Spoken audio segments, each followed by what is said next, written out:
स्वयंभू मनु ने भगवान को पाने के लिए तपस्या की थी। स्वयंभू मनवंतर में हर मनवंतर का एक एक मनु होता है। 14 मनवंतर होते हैं। सारे मनवंतरों के रुद्र सावरणी, दक्ष सावरणी, अग्नि सावरणी, वैवस्वत, स्वयंभू इत्यादि नामधारी मनु होते हैं। मनवंतर माने क्या होता है जानते हो? 24 मिनट का एक घड़ी होता है। क्या होता है? 24 मिनट का एक घड़ी होता है। उसके नीचे वाले में जाओगे तो दिमाग खराब हो जाएगा, इसलिए हम नीचे नहीं ले जा रहे। 24 मिनट का एक घड़ी होता है और 2.5 घड़ी का एक मुहूर्त होता है, माने 1 घंटे का एक मुहूर्त होता है। और 2.5 मुहूर्त का एक पहर होता है। लगभग 2.5 घंटे का एक पहर होता है। और 10 मिनट इधर और 10 मिनट उधर, उसे संध्या काल कहा जाता है। अष्ट संध्या होती है, अष्ट प्रहर और अष्ट संध्या। ब्राह्मणों को त्रिकाल संध्या करनी चाहिए, एक एक संध्या छोड़ करके। और सन्यासी को पंचकाल संध्या करनी चाहिए। उसको तो 24 घंटे संध्या करनी चाहिए। वो संध्या ही में है, और क्या दिक्कत है? जब सब काम ही छोड़ दिया है तो उसका काम ही है संध्या करने का। इसलिए 2.5 मुहूर्त की 2.5 घड़ी का एक मुहूर्त होता है और 2.5 मुहूर्त का एक प्रहर होता है। 8 प्रहर का एक दिन होता है। 4 प्रहर का एक दिन होता है। 8 प्रहर का एक दिवस होता है, दिन और रात। 4 प्रहर दिन, 4 प्रहर रात्रि, दोनों मिलाकर के दिवस होता है। और 7 दिन का, 7 दिवस का एक सप्ताह होता है। 2 सप्ताह का एक पक्ष होता है। 2 पक्ष का एक मास होता है और 2 मास का एक ऋतु होता है। और 3 ऋतु का एक अयन होता है, उत्तरायण। और 3 ऋतु का एक अयन होता है, दक्षिणायन। 2 अयन का एक वर्ष होता है और 4,32,000 वर्ष का एक कलयुग होता है। 8,64,000 साल का एक द्वापर युग होता है। 17,28,000 साल का एक त्रेता युग होता है और 17,00,000 कुछ हजार वर्ष का एक सतयुग होता है। इन चारों युग को मिला दो तो 40,00,000 है। जब यह महायुग 72 बार घूम जाता है, 72 बार, तब एक मनवंतर होता है। और वह मनवंतर जब 14 बार घूम जाता है तब एक कल्प होता है, जो ब्रह्मा का एक दिन होता है। तो ब्रह्मा के एक दिन में 14 मनु पैदा होकर मर जाता है। तो तपस्या किया किसने? बोले अभी जो चल रहा है ना, अभी हम लोग जिस मनवंतर में पैदा हुए,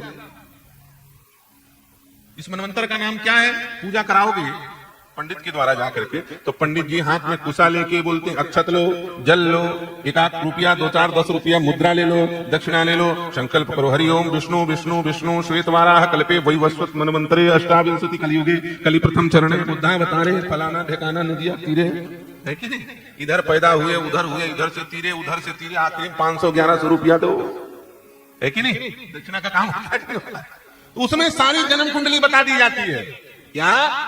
वैवस्वत मनवंतर। अभी जिस हम मनवंतर में पैदा हुए, इस मनवंतर के मनु का नाम है महाराज वैवस्वत मनु। और राम जी को पाने के लिए तपस्या किसने किया था? स्वयंभू मनु। इसके पूर्व वाले मनु, स्वयंभू मनु ने तपस्या की और पाया किसने? वैवस्वत मनु के मनवंतर में। एक मनवंतर बीतने के बाद भगवान प्रकट हुए और उसमें भी 24वें त्रेता में भगवान प्रकट हुए। भगवान अभी नहीं प्रकट हुए, अभी 28वां चल रहा है। चारों युग जब 24 बार घूम गए थे, 24वें बार घूम रहा था, तब राम जी प्रकट हुए थे। और अभी चल रहा है 28वां। 24वें त्रेता में भगवान प्रकट हुए। इसका मतलब 24वां द्वापर कलयुग, फिर उसके बाद 25वां चारों युग, फिर 26वां चारों युग, फिर 27वां चारों युग, फिर 28वां का 3 युग निकल गया है, 4था युग चल रहा है। अब जोड़ो कितने युग हो गए? 4 तिया 12 और 1 13 और 3 16 और 17वां चल रहा है। 5,000 साल व्यतीत हुआ, 5200 साल। कलयुग को लगे कितने साल हो गया? 5200 साल। और हनुमान जी राम जी के साथ पैदा हुए, राम जी से पहले 24वें त्रेता में। तब से हनुमान जी राम राम जप रहे हैं। सोचो 17 युग से हनुमान जी महाराज बैठे राम नाम जप रहे हैं। कई लोग पूछते हैं महाराज तुलसीदास जी ने झूठ लिख दिया क्या?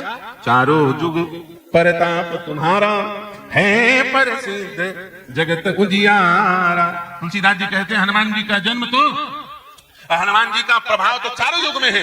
और हमने सुना हनुमान जी तो त्रेता में पैदा हुए, बिल्कुल त्रेता में प्रकट हुए हनुमान जी माता अंजनी के गर्भ से। लेकिन वो त्रेता कौन से चतुर्युगी का था? वो 28वें चतुर्युगी का नहीं था, वो 24वें का था। तुलसीदास जी को थोड़ा बढ़ा के लिखना चाहिए था। क्या?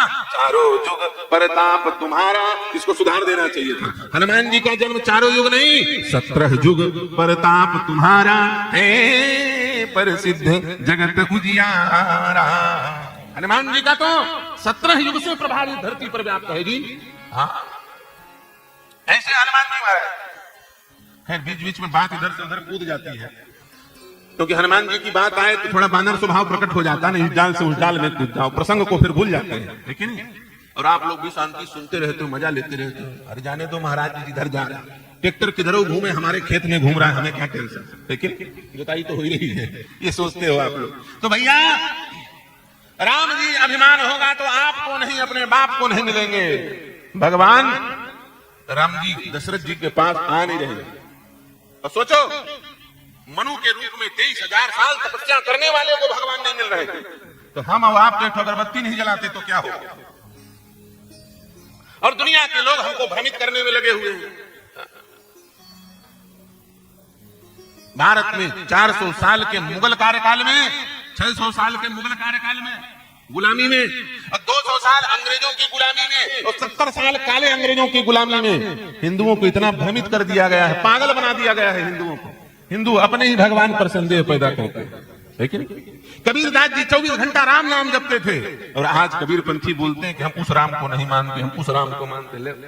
अरे राम केवल एक है। कौन? बोले जो आत्मा राम है। राम केवल एक है जो दशरथ नंदन है, दूसरा कोई राम नहीं है, याद रखना। ये फालतू में व्याख्या छोड़ो, राम जी के शरणागति पहुंच जाओ। कबीर पंथ में भ्रम पैदा कर दिया गया कबीरदास जी के नाम पर। जो कबीरदास राम नाम जप करके सिद्ध हुए, आज जगत गुरु रामानंदाचार्य जी के मुखारबिंद से राम नाम की दीक्षा ली, काशी पंचगंगा घाट में श्रीमठ में गंगा के तीर पर और गंगा के तट पर रह करके कबीरदास 24 घंटा राम नाम जपते थे। वो तो कहते थे मैं राम की दुल्हनिया राम मेरो भरतार है। कबीरदास जी से किसी ने कहा आपकी शादी हो गई? बोले हाँ। किससे? बोले राम जी से। बोले राम जी से तुम्हारी कैसे शादी होगी? बोले मैं राम की दुल्हनिया, राम जी मेरे पति हैं, मैं राम जी की दुल्हन हूँ। बाबा जी से भिड़ोगे तो कुछ का कुछ बोलेंगे। राम नाम जपने वाले कबीरदास जी महाराज कहते हैं कबीरा सब जग निर्धना, धनवंता नहीं कोई, धनवंता सोई जानी जाके राम नाम धन। अखंड राम नाम, अखंड राम नाम, अविरल राम नाम का रसपान करने वाले कबीरदास जी के अनुयायियों को भ्रमित कर दिया गया। आज भी अयोध्या में कबीरपंथी हैं, आज भी चित्रकूट में कबीरपंथी हैं, वो खूब राम नाम जपते हैं। उनको तो किसी ने नहीं बहकाया, उनको तो किसी ने डाइवर्ट नहीं किया। ये गोरख धंधा करने वालों ने मति भ्रष्ट करके रख दी है हिंदुओं की समाज की। इसलिए इस बात को समझना, कबीरदास से बड़ा कोई राम नाम जापा की धरती में पैदा नहीं हुआ। इसलिए अग्रदेवाचार्य जी महाराज ने भक्तमाल में लिखा, जगत में साचो भगत कबीर।